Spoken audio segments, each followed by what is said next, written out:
Hi, this is Brianna. I'm an entrepreneur and I'm using my journey to help you on your journey. Today I want to talk about when things are hard, because I think that everything that's for us is not exactly going to be easy. However, I do think that things that are for us are kind of natural, if that makes sense. So sometimes it's hard to know if something that's hard is hard because we shouldn't be doing it, or hard because it's a point of growth for us. So when I was selling life insurance, which was 2015, that was a very hard experience. I wasn't good at it at all. I tried really hard and I failed really hard. I thugged it out for 3 months and finally decided to quit, but I think my manager was also going to ask me to quit. So when I got done with that experience, I felt I understood what it felt like when something was not meant for me. And I told myself that I wasn't going to allow myself to struggle like that in the future, because I would know when it wasn't right. That was like my baseline. So I guess that's the good that came out of it. On the other hand, I signed up for Mary Kay in January. And the reason I did that was because I wanted to learn sales. I wanted to overcome myself, because network marketing, direct sales was always something I was really afraid of. And I always said, well, I'm not a salesperson at all. But if you want to be an entrepreneur, you need to know how to sell. So I moved to Missouri and I found myself just almost paralyzed with fear, which is crazy because I was really making progress back in North Carolina. So there was a time when I asked myself, is this necessary stress for me? Like, is this something that I really need to be doing? It's hard, it's not natural.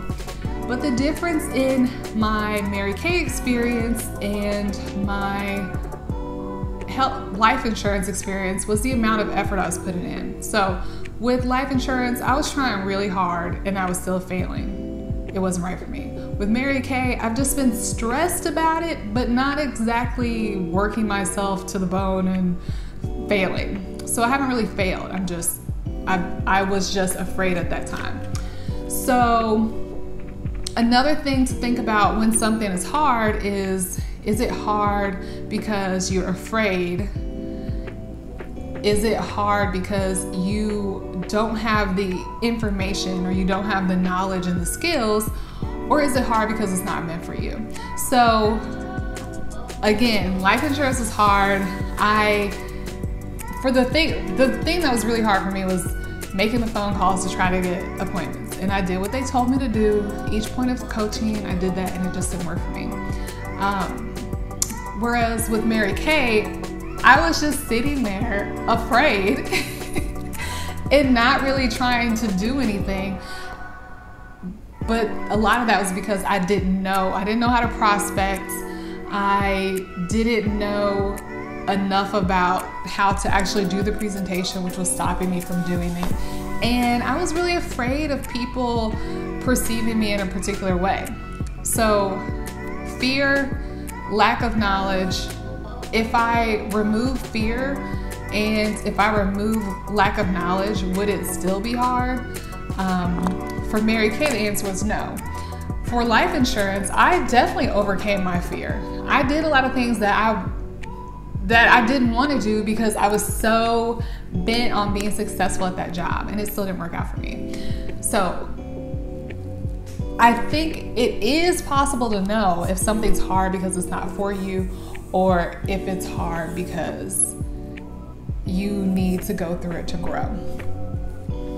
I also believe that as entrepreneurs, if we're really trying to be in tune with what God wants us to do and what's right for us, it should not be a constant struggle. I don't think that if you're putting in work, you should be up against a brick wall. I don't think it's a brick wall. I don't think it should be like that. I think you should be able to expect progress and make progress. I know some roads you're working really hard and you might not get very far, but you're still moving forward, you're still growing as a person, you're still gaining knowledge. I think that can be a part of it. And those are the types of things we need to be in tune to or be aware of. Like, okay, this is really hard. I'm working a lot of hours. I'm putting a lot of time and effort into this, and I feel like I'm getting nowhere. But did you learn how to build a website? Did you learn how to write better? Did you learn how to interact with clients? There are so many things that you may actually be benefiting from, even though you don't really feel like the needle is moving at all.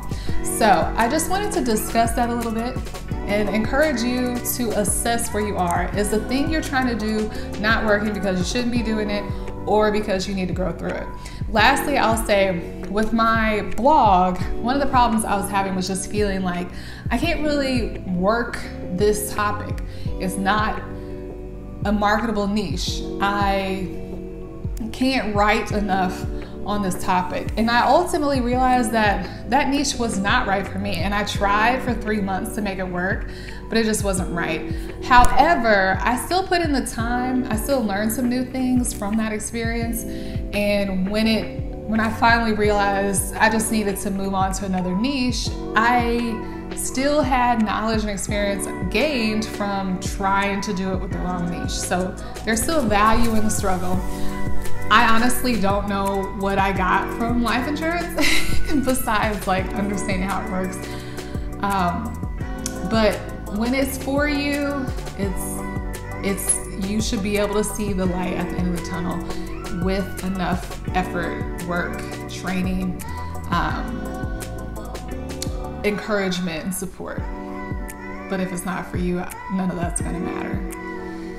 Just some food for thought, some things to think about. Go forth and work your business. Do what you gotta do to get to success. That's what I'm doing. Have a great day.